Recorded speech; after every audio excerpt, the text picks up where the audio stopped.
Hello guys, good morning, જય શ્રી કૃષ્ણ ને જય ગઈ. આજે હું આવી ગઈ છું તમારા જ માટે એક નવો બ્લોગ લઈને. અને વાગ્યા છે સવારના 8. આપણે નહીં ધોઈને રેડી થઈ ગયા છીએ. હવે જવાનું છે દુકાને. દુકાનેથી ઘરે મોકલી દઈએ, કારણ કે એમને ચા બાકી છે, નાહવાનું બાકી છે. તો નાહવા ધોવાનું કરી દે, ચા પી લે, અને પછી એ આવે પછી આપણું કામ ચાલુ કરી દઈએ. તો ચલો ગાઈઝ, તમને લોકોને પછી મળું છું. જો ગાઈઝ, વાગ્યા છે બપોરના 1:10 થઈ છે ને અહીંયા જમવા બેસી ગયા છે. બોલો, કેવું રહ્યું આજે દુકાને? ચાલુ છે એમ ને. શું બનાવ્યું જમવામાં આજે? મરચા. તીખા નહીં, મરચા છે પણ તીખા નહીં.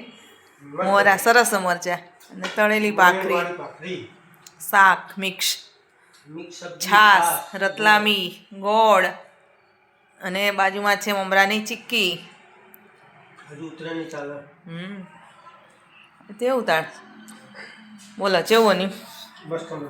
મસ્ત મજા આવે ને. ભૂખ નથી ને ભૂખ લાગી આજે શું કહેવાય. તે પણ તમે હમણાં ચા ને નાસ્તો કરીને ગયા ને, ચા જોડે ભાખરી ખાઈને જ ગયા હતા ને ગરમ, એટલે કોઈના હિસાબે ભૂખ ના લાગે. હા કઈ તો ફાઇનલી આપણું વાઈફાઈ આવી ગયું છે. જો કેટલા દિવસે, 17 થી 18 દિવસે આજે વાઈફાઈ આવ્યું. શું કેવું તમારું? બોલો.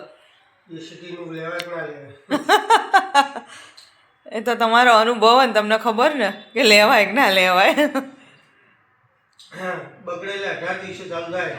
કેટલા ફોન કર્યા, કેટલી કમ્પ્લેનો કરી, તો જ લેવાય. તો જ લેવાય. સાચી વાત છે. કેટલા 20 થી 22 દિવસે અમારી ટીવી ચાલુ થઈ આજે ને. તો 20-22 દિવસે ટીવી ચાલુ થઈ આજે. તો ચલો ગાઈસ, તમારે લોકોને પણ જમવું હોય તો આવી જાઓ. સરસ મજાનું મિક્સ શાક, ભાખરી, આલુ, આ રતલામી સેવ છે, સેવ ટામેટાનું શાક બનાવ્યું હતું, પણ છોકરાઓ માટે બનાવ્યું હતું, કારણ કે છોકરાઓ પાછા ખાય નહીં. એમને મિક્સ સબ્જી જોર આવે છે ખાતા. બોલો, અત્યારે બધાને મિક્સ સબ્જી ભાવવાની, એમને કાઠું પડે મિક્સ સબ્જી ખાતા. એટલે તો ચલો ગાઈસ, પછી મળું. વાગ્યા છે 8:15 રાતના અને અહીંયા જમવા બેસી ગયા છે. કેવા લાગ્યા થેપલા? સરસ બન્યા થેપલા છે. પછી કહું લાવો ને મમરા વઘારી દઈએ, તે મમરા વઘાર્યા. પછી કહું રગડો થોડો બનાવી દઈએ તો ભેળ થઈ જાય, કારણ કે આંબલીનું ને પાણી બધું પડ્યું હતું. તે કહું જોડે જોડે ભેળે થઈ જાય, કારણ કે કુશ અને પપ્પાને બેનને ભેળ ભાવતી નહીં ને ભાઈ. અમે કહું થોડા થેપલાય બનાવી દઉં તો સવારમાં ચાલે. અને ગ્રીન ચટણી બનાવી. તો ચલો ગાઈસ, તમારે લોકોને પણ થેપલા, રગડા, ભેળ ખાવી હોય તો આવી જાઓ. કેવી બની છે ચટણી? મસ્ત બની છે ને. હજુ પવીબેન તો અમારે બનાવ્યું નથી. અને જો પાછળ આપણે મસાલા પડ્યા છે, મસાલા બનાવવાના છે હજુ તો દુકાનના. ને પવીબેન, તમારો દિવસ કેવો રહ્યો આજનો? એવું? હા, રજા હતી, મજા કરી હતા સુધી નહીં? 4-5 દિવસની રજા હતી ને.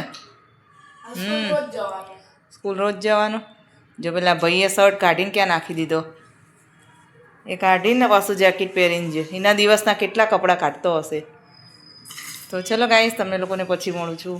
ચલો ગાઈસ, હું આની સાથે મારા બ્લોગનો એન્ડ કરું છું. અને વાગ્યા છે 1:15. હાલ દુકાનેથી જો આવ્યા છીએ. લેટ થઈ જાય છે, કારણ કે ઘરાકી ચાલુ હોય છે, એટલા માટે. તો અહીંયા મારા બ્લોગને એન્ડ કરું છું. જો તમને મારો બ્લોગ જોવો ગમે તો લાઇક, શેર અને સબસ્ક્રાઈબ જરૂરથી કરજો. તો હવે કાલે મળીએ છીએ એક નવા બ્લોગ સાથે. તો ત્યાં સુધી બધાને બાય બાય, જય શ્રી કૃષ્ણ, ગુડ નાઇટ.